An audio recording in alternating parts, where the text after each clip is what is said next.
We gave our son everything he asked for. We just didn't give him time. And one night he disappeared. I still don't know when we lost him. My name is Anna. I am 39 years old. I am a mother. I am sitting in our house now. And it feels very quiet. Too quiet. The rooms are clean, but they feel empty. The table is set, but no one is hungry. I keep thinking about how busy we were. Every day felt full. Work calls, messages, plans. I told myself it was normal. I told myself we were doing our best. But deep inside, something always felt off. That night changed everything. It didn't start with a scream or a fight. It started with silence. A door that didn't open, a phone that didn't ring. I thought I had more time. I thought later was safe. Now I know I was wrong. When Leo was born, everything felt simple. I remember holding him and making a quiet promise. I told myself, I will give you a better life. John said the same thing. We believed love meant working hard and never giving up. In the early years, we were tired but happy. We ate dinner together. We talked about small things. Leo laughed a lot. He asked many questions. I felt close to him. I felt present. Slowly, things changed. Work became louder than our voices.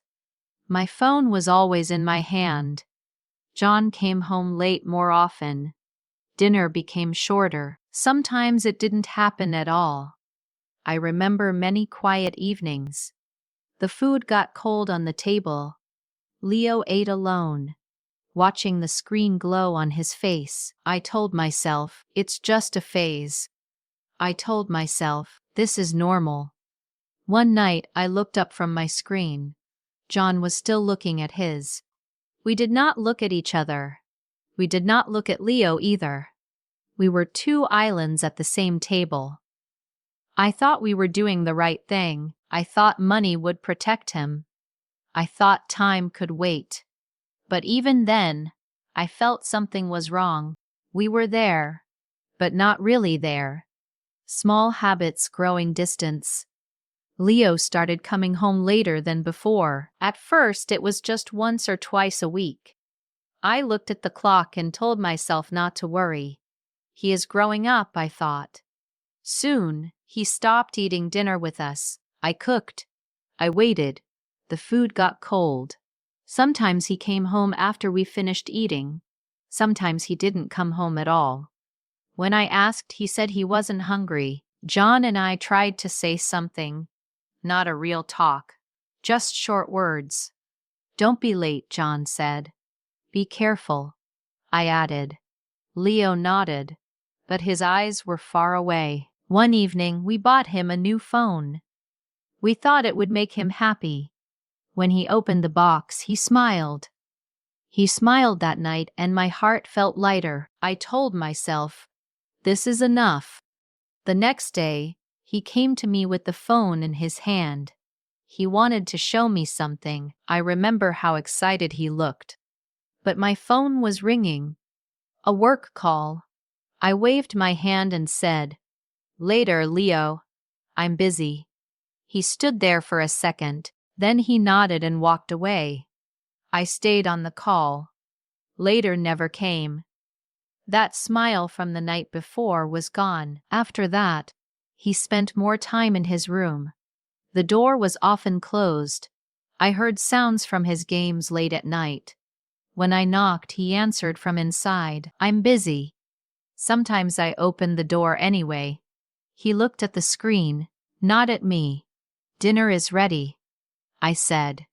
Leave me alone, he replied. I closed the door again. I stood in the hallway and waited. I wanted to say more. I wanted to sit next to him. But I didn't. I told myself I would talk to him later. Mornings became very quiet. We sat at the table without speaking. The clock ticked on the wall. Leo grabbed his bag and left early. John and I left for work soon after. There were no fights, no loud words, only small distances that grew bigger each day.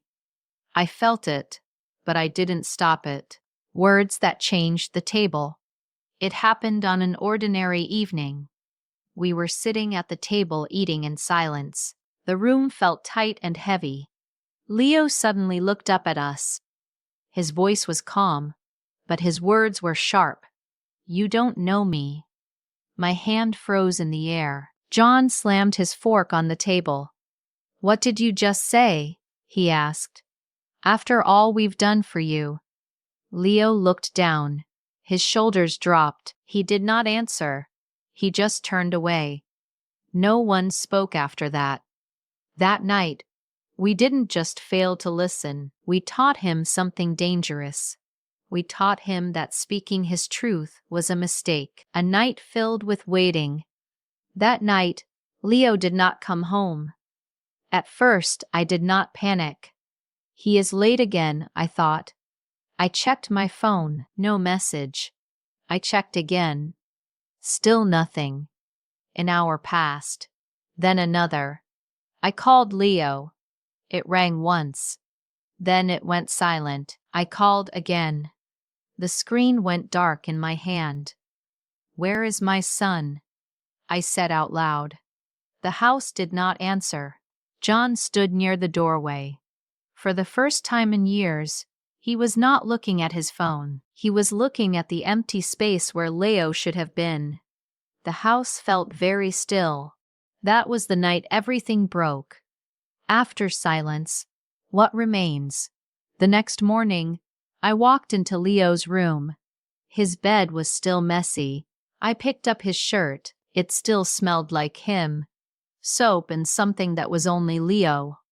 "I'm sorry," I whispered. Weeks passed, but time did not bring peace. John and I came home earlier from work. Our phones stayed on the table untouched. We started eating dinner together again. The food was warm this time, but one chair stayed empty. Every night, I looked at that chair. Sometimes I placed a plate there without thinking, then slowly moved it away. The table was calm, but it was not whole. Love is spelled Time, not Money. Love is not gifts or long work hours. Love is being there, even when life feels busy. Love is listening. When someone tries to speak, love is looking up from the screen. Time does not wait. Words do not come back once they are lost. Small moments repeated often slowly become love. If you are a parent today, life may feel full and rushed. You work hard. You want the best for your family, but presence matters more than presence. One meal together without screens can build connection. One real conversation a day can make someone feel seen. Time cannot be saved for later. And sometimes, later never comes.